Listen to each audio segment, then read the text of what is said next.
Sheriff, you may have mentioned this before, but what additional resources are in this search versus previous ones? What's the difference? I'll allow the FBI to expand out more on what they've brought to the table, but I can tell you just the resources available from the units that are coming in. I've cited the U.S. Marshal Service, the FBI. This is the first time that I've seen the U.S. Army's Criminal Investigation Division on the ground too. We've had electronic sniffing dogs, we've had specialists in different fields. So we're just expanding out with what we have available to the criminal justice system, and that's not available to the Sheriff's Office. And again, we couldn't do this without the FBI's support, and we're grateful for that. You might be repeating yourself, but would you mind just sort of emphasizing what role the FBI will play and how they're going to take the lead in this search and why? They are the leads in this search. They're the ones that put forth the personnel, the funding, the coordination, the logistics. Again, we thank them. We appreciate them coming all the way over here and doing this. We understand what kind of a time consumption this is, what a resource consumption this is. Again, we could not do this without our federal partners. We're thankful for our federal partners, FBI, U.S. Marshals, Homeland Security Investigation. We've had Border Patrol out here assisting us as well. Just thankful for our federal partners, our local partners, our state partners, and we'll continue to work with them as best we can. Can you talk a little bit about, I mean, a slightly emotional side? You know, it has been almost 3 months to the day at this point. We're still looking. This is still something that people think about every day in some households. Can you talk a little bit about maybe if it's a little bit defeating to still be doing this today?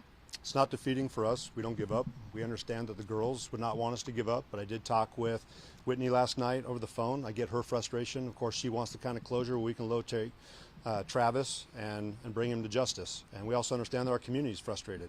We hear the comments back from the community as well saying, why haven't you guys found him yet? And of course, bringing up suggestions, we hear you. We're trying our best. We're doing what we can with the resources we have. We don't get frustrated though. We're not going to give up. We understand this could take years, and we'll be here. If it's not me wearing this uniform, it'll be another Chelan County Sheriff's deputy. It'll be another FBI agent. It'll be another U.S. Marshal. This is not going to go away till Travis is located. And again, we're going to continue to persevere, grind on, and we will find him in one fashion or the other. Can you talk a little bit about the current reward? The current award that the U.S. Marshal Service is offering is $20,000, and I know I've heard calls from the public, why don't you raise that amount? Again, we don't control that. We appreciate the U.S. Marshals for putting in the work that they have, having Travis be in the spotlight that he is in, and also the funds that have been made available to turn him in. I don't think there's anything saying that members of the public couldn't come up with their own funds to offer up, but again, I would tread lightly in there because fraud is a real thing. But again, we're pursuing forward with justice. We hope that individuals do take the award as a serious offer, and we'll continue to work with the Marshal Service. If we're able to get additional funding, we're grateful for that as well. Can you speak a little bit to, I know we've talked about the terrain extensively, his military training, but what is the likelihood with the type of weather we've experienced that Travis Decker is alive at this point? Yeah, we'd never presume that he's alive or dead until he's accounted for or found in one fashion or the other. I've said it before, I don't believe he's special in any way. He was part of the military. I appreciate his service. Right now, he's a criminal at large. He's wanted for murder and kidnapping. We have other individuals on the ground that are more trained, our instructors in this field, are actual survivalists, and I feel like we have the right members on our team, and he's got a lot of people hunting against him. I've said it before, he's got to be perfect every single day. We just have to be perfect once, and if he is still alive, I got to imagine he's pretty tired by now. But we understand the likelihood that there could be a potential that he is deceased, but until we find him, alive or dead, we're going to continue to search. Question for Agent Orth, if I could. Sir. The question was asked, sir, about resources. Jefferson Robbins with NCW Live TV. The question was asked about FBI resources, and I know this is characterized as a grid search, but can you say anything about the people involved in the grid search? Are there people with specialties, special skills that you wanted to have for this operation? Yeah, absolutely. So we brought in people with specialty skills. The FBI maintains what's called the evidence response team. We have many of those individuals embedded with the teams. We have members of the FBI SWAT team embedded with each of the search teams that are out there. And to be clear, there are a number of search teams that are searching this area. It's not one big team around. It's several smaller teams. So we have those experts there. We have experts from outside agencies that are here. So we have electronics experts currently on the ground right now at the Rock Island Campground. So any possible investigative or search personnel that would bring an expertise to the table, they are here today. The notice of the closure of the Forest Service area came out on Friday. How far in advance was this operation planned? It's something we've been discussing for a while. It takes a long time to put this many resources, 100 people together with the right expertise in the same place at the same time. We also didn't want to, impact the public unduly because this is such a popular area. So I would just say weeks and weeks. This has been in the works. Maybe actually more than that. Were you counting on this weather? We'll take it. We'll take it. And once more, when do you guys plan on reopening this area? Obviously, Yeah. as we discussed, potentially 2 days to start, potentially longer, but what about now? So right now the game plan is for the area to be reopened Tuesday evening to the public. If we will change that if something during the search dictates that we need to. But at this point, it will be reopened Tuesday evening. And around what time? Do we have a Yeah, time the by Forest then? Service, websites post a specific time. I believe it's roughly 5 o'clock. The Forest Service website has it for sure. When we're talking about this search, is it day and night, or are we doing like a 9 to 5 search? What does that look like? So it's more daylight hours is when we're searching. Even though it's really hot, we're searching daylight hours. We are going to have personnel overnight at the scene, but they will not be conducting the search. But it's daylight hours searching. That gives us the highest probability of spotting something visually because this is just an old-fashioned ground search. As Sheriff said, boots on the ground, eyeballs looking at the ground, and for anybody who's gone into this area and hiked, they know it's thick and dense. For anybody who's gone into this type of area and bushwhacked, which is what the teams are doing now, they know it's incredibly intense. And so it's just very manpower intensive. And you say overnight personnel, what's their role in all this? Scene security. Yeah, the scene is locked down. We don't want people coming in at night, so we have personnel who lock the scene down. Is it unusual for the FBI to be involved in a search like this? And why or why not? No, it's not. This is a federal crime. There's a federal warrant out for Travis Decker, and so it's not unusual. The FBI can bring, as we've talked about today, a tremendous amount of resources to these problems. A rural area, remote, no cell phone service. We can bring those resources to the table. We can partner up with our law enforcement partners to be force multipliers. But at the end of the day, there's a federal crime, several federal crimes that have been committed, and so we're shoulder to shoulder with the sheriff's office. But why now? It's been almost 3 months. You guys have gone over this a few different times. Several agencies have. You've gone back to Rock Island a few times. Why now? Do you think you'll actually find something different? Well, we have to believe that. Yeah, there's nothing wrong with being.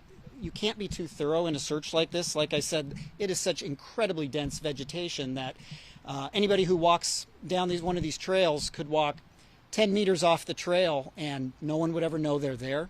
And so by coming in with a very, I would say, sophisticated search operation where everything has been divided up by GPS coordinates, responsibilities have been divided up very specifically. It's going to be documented electronically and visually what ground has been searched, what's been cleared, so that potentially future teams that come in don't need to go over the same area. Is there a fear that it's too late? I mean, there's been campers there. There's been people walking through that area, evidence stomped all over potentially. Is it too late? No, it's definitely, it's never too late to go look for evidence. So no, we don't feel that way.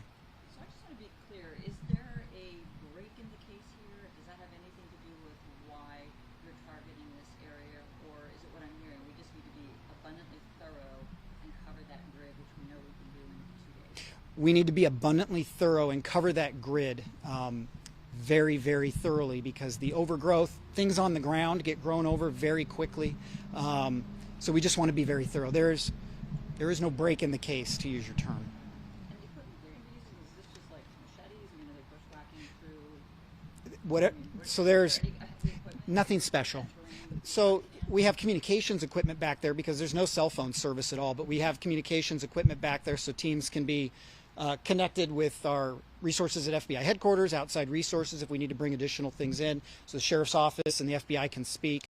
But really, it is old-fashioned hard work, people walking through the woods, looking at the ground within sight of each other, not missing a single square foot to make sure that this area that we were responsible for has been cleared and there's nothing of interest here. We need to now look somewhere else.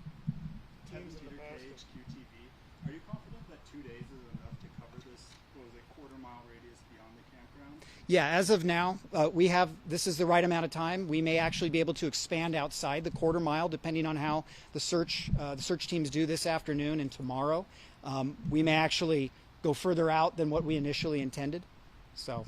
And I suspect, I don't want to assume that you agree with the sheriff, that historically, when you look at other cases, perhaps that are somewhat similar, oftentimes you may find your suspect within that radius. Yep. Do you believe that? Yeah. And is that why? If you just speak to that for a second. Yeah, the FBI believes that too, that, generally in these cases, not all the time, but a good amount of time, what we're looking for is not vastly different than the area where the crime occurred. So that is why we've centered our search operation today on where the crime occurred. Does anybody think he's got any sort of help? We're open to all possibilities. Is there a water element to this search? The river's been searched once or twice. Sheriff Morrison was on one of those searches. This time around too? Sheriff, you want to speak to the water search? The FBI has a team up there right now from the Spokane County Sheriff's Office that's evaluating the area, but I don't believe they're in the water today.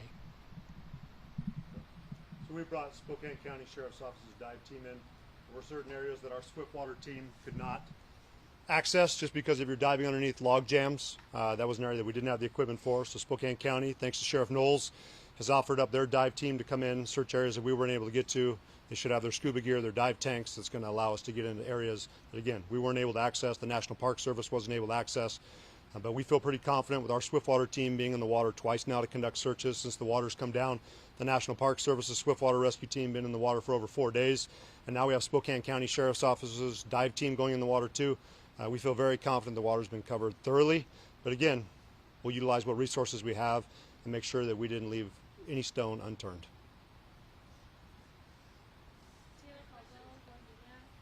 Beyond the grid search, do you guys have any other specific areas that you're keeping an eye on? That you're identifying? So for today, the operation is the grid search centering at the Rock Island campground.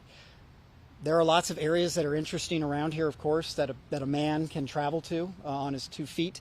But today we're just focused on the Rock Island campground area.